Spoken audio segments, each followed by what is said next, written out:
Kami buka dari berita konsultan hukum pengembang PIK 2 atau Pantai Indah Kapuk 2, Mu'annas Alaidit yang menyebut HGB atau hak guna bangunan yang mereka miliki di lokasi lautan yang dulunya adalah lokasi tambak dan sawah terabrasi atau terkikis oleh lautan. Mu'annas bilang lokasi yang dibeli dari penduduk setempat. Meski menyebut dibeli dari penduduk setempat, Mu'annas mengaku sertifikat baru diproses pada tahun 2023. Mu'annas mengklaim pengembang PIK memiliki izin pengelolaan ruang laut.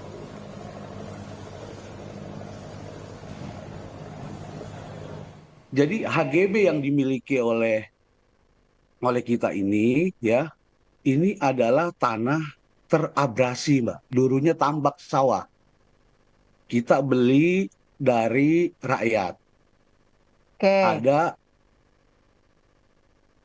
izin lokasinya, ada surat dari persetujuan dari pemanfaatan ruang lautnya. SHGB itu terbit di tahun 2024. Disertifikatkan itu di tahun 2023 sama warga. Karena kalau kita merujuk pada pernyataannya Pak Menteri ATR BPN pada saat itu, Pak Nusron mengatakan bahwa ditemukan dalam dokumen terbit Girik tahun 82, Mbak. Mu'annas juga mengakui membeli sertifikat di utara Tangerang saat lokasi sudah tidak ada daratan. Meski demikian, Mu'annas berdalih bahwa rencana tata ruang wilayah lokasi yang dibeli pengembang nantinya adalah daratan. Koordinasikan dengan BPN setempat, itu bisa diterbitkan, ya kita urus, gitu loh, Mbak. Jadi pada saat diukur itu Pak, memang masih ada tambaknya, HGB. masih ada sawahnya, bukan laut seperti yang banyak di media sosial hari ini? Oh enggak, jadi waktu itu memang kalau berdasarkan surat, itu KPR-nya adalah daratan, Mbak. RT RW-nya daratan.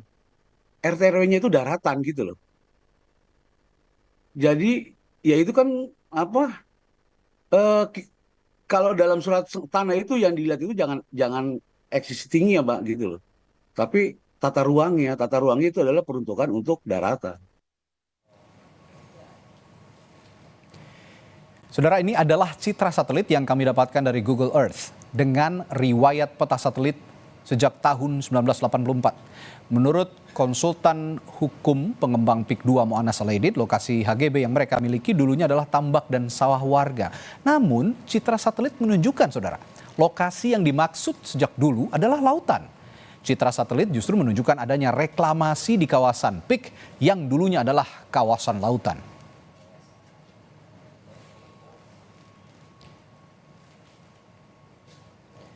Menteri Agraria dan Tata Ruang Nusron Wahid menyebut hak milik di Laut Tangerang tidak sah secara hukum.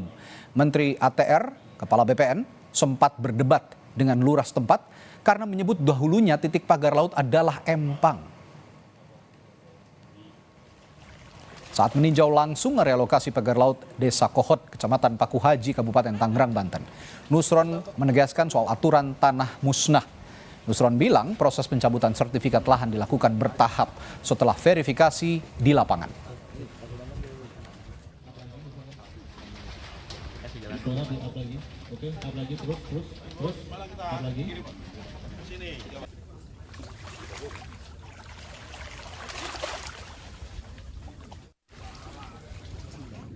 Tadi di sono saya berdebat sama Pak Lurah. Pak Lurah ngotot bahwa itu dulunya empang. Karena udah nggak ada tanahnya, saya nggak mau debat soal masalah garis pantai apa nggak mau itu dulu. Itu toh kalau dulunya empang, kalau yang di sono tadi karena udah nggak ada fisiknya, maka itu masuk kategori tanah musnah. Apa itu yang jelas hari ini adalah kalau sekitar 50-an ada kali. Kejaksaan Agung terus memantau polemik pemasangan pagar laut di Tangerang. Nantinya jika ada unsur tindak pidana korupsi, misalnya dalam hal perizinan, Kejaksaan Agung akan ikut menyelidiki potensi pidana dalam terbitnya sertifikat hak tanah di lautan.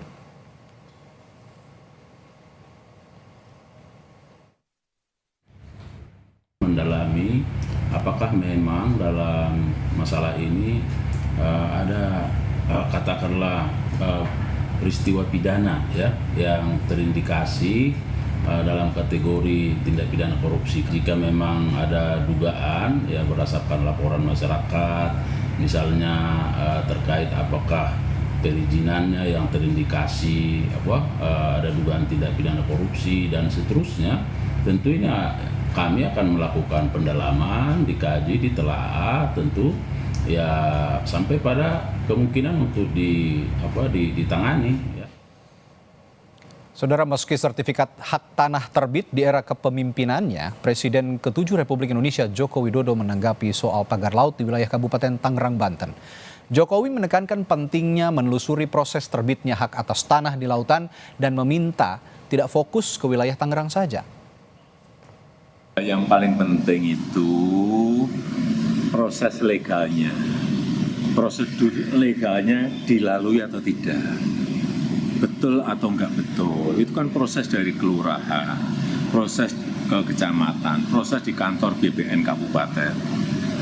Kalau untuk SHM-nya, kalau untuk SHGB-nya juga di kementerian, dicek aja apakah proses legalnya, prosedur legalnya semuanya dilalui dengan baik atau tidak.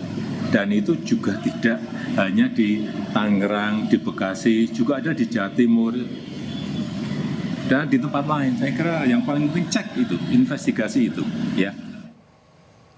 Menteri Kelautan dan Perikanan Sakti Wahyu Trenggono bilang kementeriannya terhalang undang-undang untuk melakukan penyelidikan terhadap pagar laut. Melalui Undang-Undang Cipta Kerja, Trenggono bilang pemilik pagar laut yang terbukti bersalah hanya diberikan denda administratif.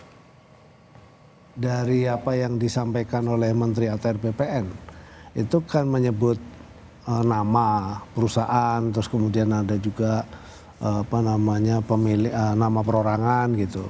Ya, kita tentu selidiki juga untuk kemudian kita tanya apakah. Kenapa itu begitu susah buat Pak Menteri? Nggak susah kalau kita tanya, kan prosedurnya, karena kan batasan pemeriksaannya kita itu ada ruangnya, nggak bisa bebas semua. Kalau kita polisi kan punya kebebasan ya untuk menyelidik dan lain sebagainya. Kita nggak, di Undang-Undang Cipta Kerja itu hanya di ruang laut, maka apabila yang bersangkutan itu misalnya terbukti, maka dia dilakukan denda administratif. Sementara itu, hingga kini Menteri Kelautan dan Perikanan Sakti Wahyu Trenggono masih belum bisa mengungkap nama perusahaan atau perorangan yang jadi dalang utama pemasangan pagar laut di Tangerang, Banten. Dirinya menyatakan akan memeriksa sejumlah perusahaan yang diduga terlibat dan akan menyampaikannya dalam jangka waktu 20 hari seperti janjinya saat rakor dengan Komisi 4 DPR RI beberapa waktu yang lalu. Ini pasti korporasi besar, atau Bapak akan percaya bahwa ini kumpulan nelayan yang secara swadaya melakukannya?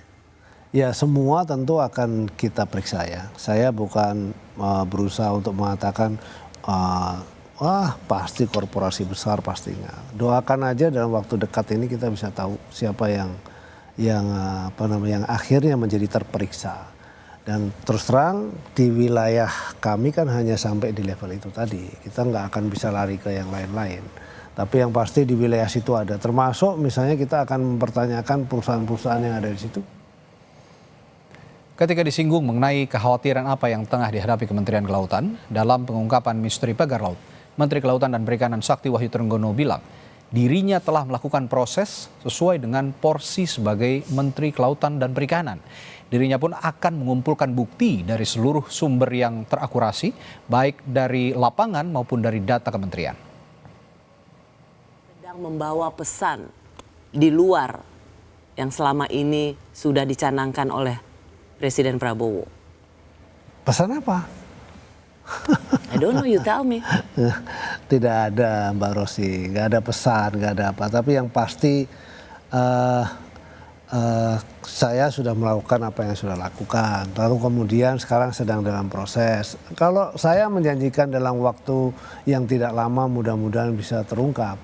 Kan saya tidak bisa juga sembarangan ya. Kalau misalnya saya menuduh A, menuduh B, menuduh C, atau menuduh perusahaan A, perusahaan B, perusahaan C, kan nggak bisa juga seperti itu. Kalau kemudian mereka ngotot ngaku, lalu kemudian mereka menyampaikan ini, saya buktinya nggak ada.